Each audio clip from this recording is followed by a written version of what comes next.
On Story is brought to you in part by the Alice Clayburgh Reynolds Foundation, a Texas family providing innovative funding since 1979.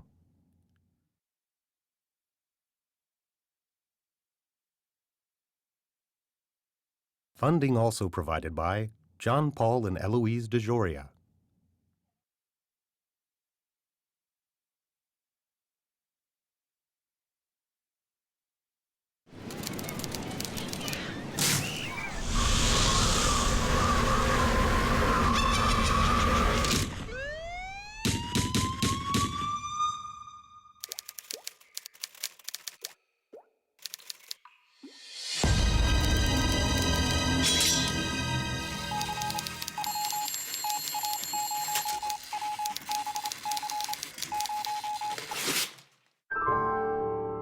On Story, presented by Austin Film Festival.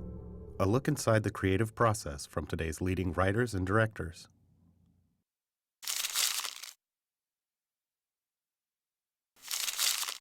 Well, I think it all started when I was 3 years old, and I went to my brother's birthday party, and we went to the Baronet Theater in Bethesda, Maryland to see The Time Machine. And I got separated from my mom, and I ended up sitting between two stinky little boys I didn't know, you know how little boys smell like sneakers? And I was kind of overwhelmed by the smell of sneakers, and we were had to sit in the front row because we were late to the show.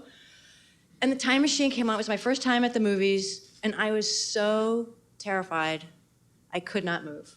I didn't go back to the movies again until I was 12 years old. I had this terror of that dark, overwhelming space. And I think that it gave me a tremendous respect for the experience of going to the movies. And it makes me understand how powerful an experience it is.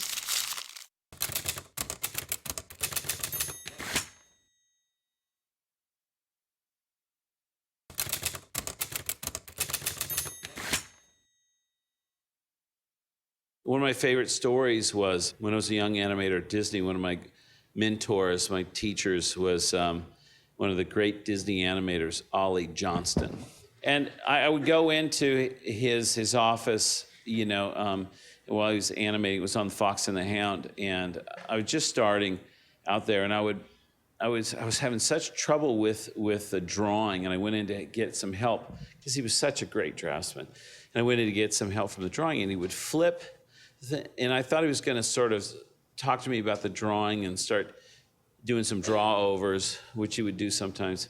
And he was flipping the scene, and he goes, "John, what's the character thinking?" And it was such a powerful statement. It kind of took me back because I was so focused on the drawing, and he was looking way beyond that.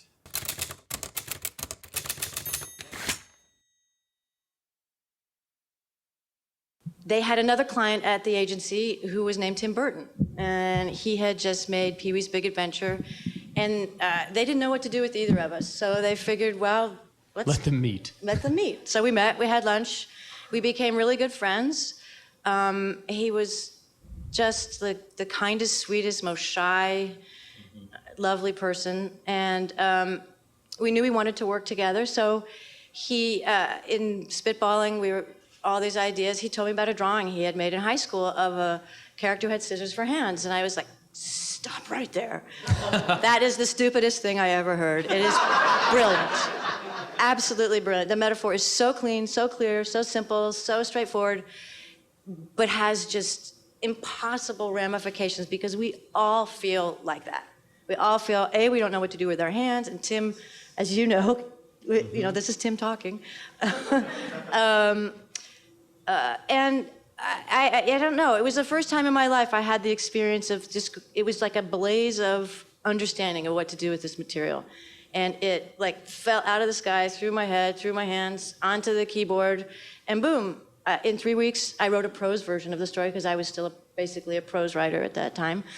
And, it was magic. When I watched what you did, you and he did with Edward Scissorhands, I was just stunned because it was like, wow, not only did Johnny Depp look like Tim in that, but it was like, the environment that he created was the kind of a stylized Burbank of his childhood, and all the people around him, and just how Edward just had such a huge heart, and it just never quite fit in, and physically couldn't fit in. That's what's so brilliant about that. That's what's so notion. brilliant about that image, yeah. You know, I bet they're razor sharp. One karate chop to a guy's neck. Kevin. Edward, would you like some butter for your bread?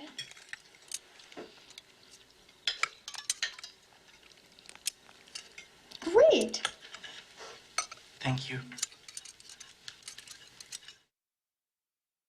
The heart of our film, the emotion in our films is so important. And it's the kind of films I love.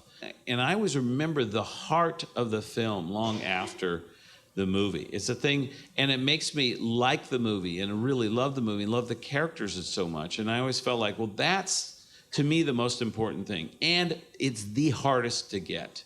My favorite movie of all time is Dumbo. Dumbo's just over 60 minutes long. Yeah. You watch this thing, it is the tightest storytelling in history.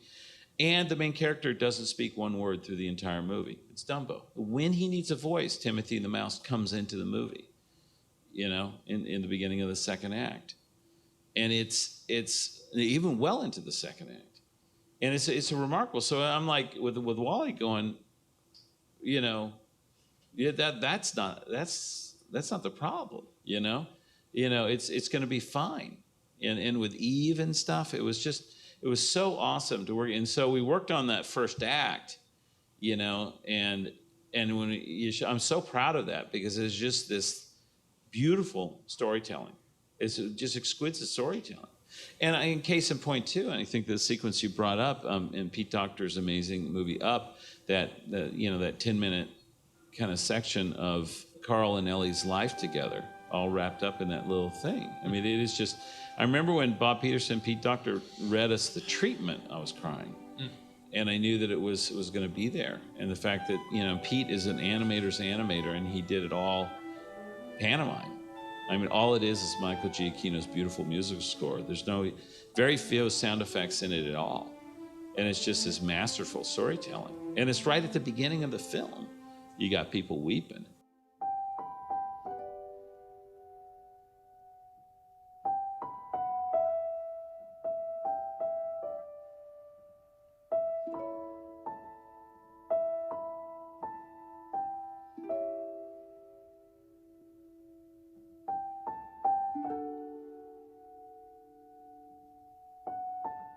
And at Pixar, we don't just kind of come up with the idea, write one draft of the script, and make the movie, and it's perfect. These are very, very long journeys developing the story. Each of our films takes about 4 years to make, and I would say 3.5 years of that 4 years, we're working on the story. The good ones, they're all about being a dog. Dogs are the companions of my soul, either literally or emotionally or metaphorically or figuratively. All my stories are about dogs. Edward Scissorhands was the characterization was based on my beloved dog. She was so bright and so present, and so it was almost. I mean, if she had the proper anatomy, she would have been able to talk, but she didn't, so she couldn't. So she was always just there and wanting to participate, wanting to be part of things, and wanting to belong, and wanting to understand how things worked. And that is Edward Scissorhands to me all over.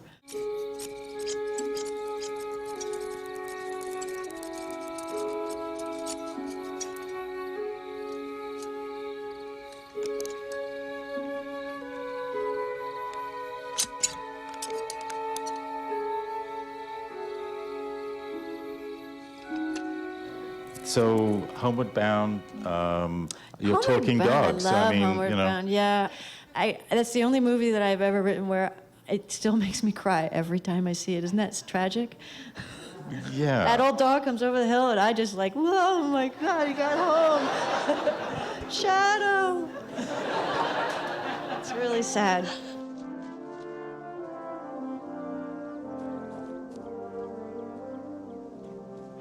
Peter. Shadow! Oh, Peter. I worried about you so.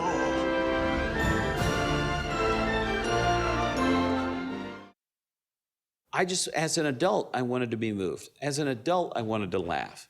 You know, even though it was a story about toys, and there were so many people looked at it and goes, what's in this for adults? And we're like, you know, when we came upon the idea that the toys, when they're alive, Andy's out of the room, they are actually adults and they have adult concerns. And we also then populated the toys with personalities that were really, there was kind of like a, you know, they were all different and they all could come in at any one time. Like, you know, there's a guy who questioned authority, always was Mr. Potato Head. And then the personalities always grew out of studying of the toy and thinking about the toy. And if this toy was alive, what kind of personality would he have? And we kept looking at Mr. Potato Head, and you're always losing your facial features. Always. Your arm always comes off. What kind of personality would you have? Well, you would have a chip on your shoulder. You would be constantly, damn, you know, like that. And it would just go out from there. And so that's where it kind of came from.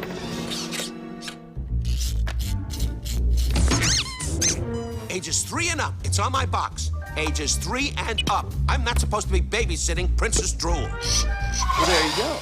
If this toy was alive, it would have a real inferiority complex because he's supposed to be that. But really, look at him. He's not, right? And that's where in getting Wally Shawn to do the voice and having that real kind of character, and playing opposite, right? One of my favorite animated films of all time is Brad Bird's The Iron Giant. And there's this, and it's so neat because the discovery, the kid, it's a boy and a dog story with this gigantic robot. And the robot, you know, has a heart inside this, and you slowly through the film realize that he could do different things. He's like this weapon and stuff. And right at the climax, you discover the guy can fly, right? And that's normally, you don't do that, right? You set it up earlier. Right, but it was so cool the way he did it because even the robot didn't know he could fly, you know? And the kid's like, you can fly, you know? And they're like, and so it's such an awesome way he rolls out the rules of the world with a giant. You can fly? You can fly!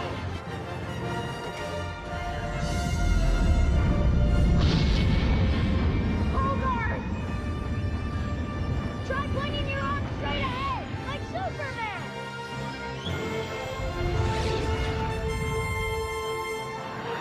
One of my great mentors was Chuck Jones, and he always told me that great animation, you should be able to turn the sound off and still tell what's going on. Any great movie.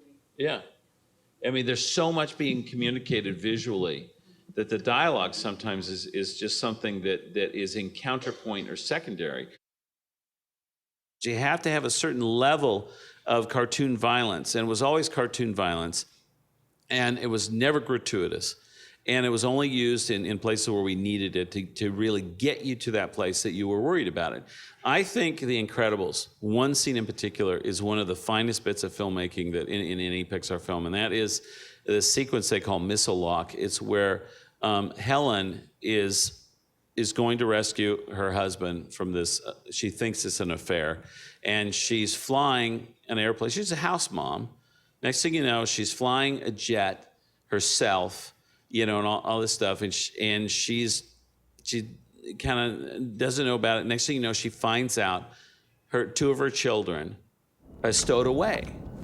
Ow! Violet! It's not my fault! Dash ran away and I knew I'd get blamed for it, and I thought he tried to sneak on the plane, so I came here and you closed the door where I could find him, and then you took off. It's not my fault! It's all yours all the time, idea! Wait a minute. You left Jack alone? And then next thing you know, she sees the sensor that missiles have been fired at the jet, and they have locked onto the jet, and she's trying to get her daughter, who has the power, to kind of put a protective bubble or shield around things, to trying to get her. They've always been told never to use your powers, never to use your powers at school, never to use your powers, and finally trying to get her to do her powers. Friendlies at 20 miles southwest of your position. Angels 10 track east. Disengage, over. Bye! You have to put a force field around the plane. You said we weren't supposed to use our powers. I know what I said. Listen to what I'm saying now. Disengage, repeat, disengage.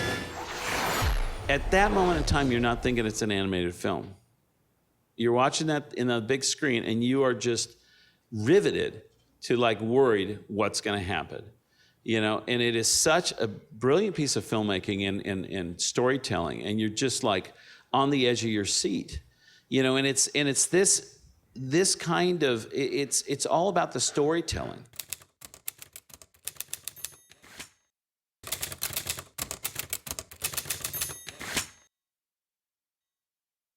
Hello, this is Bianca Ansems. I'm the director of Playing Ghost, the stop-motion short film that you're about to see.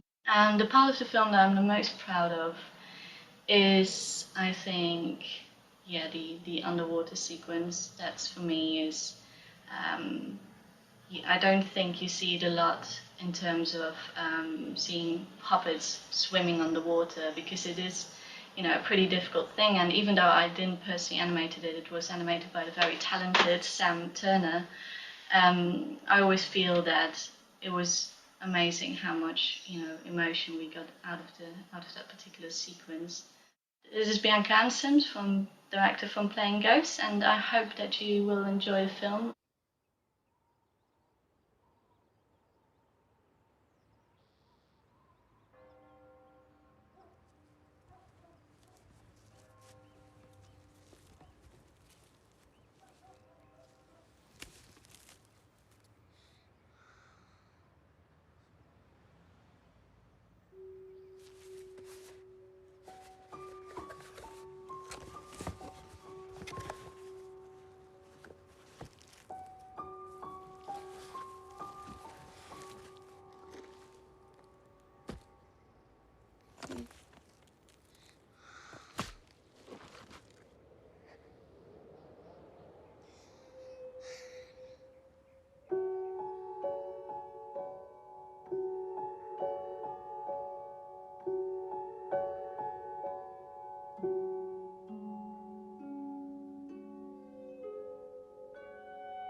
Well, I really don't know.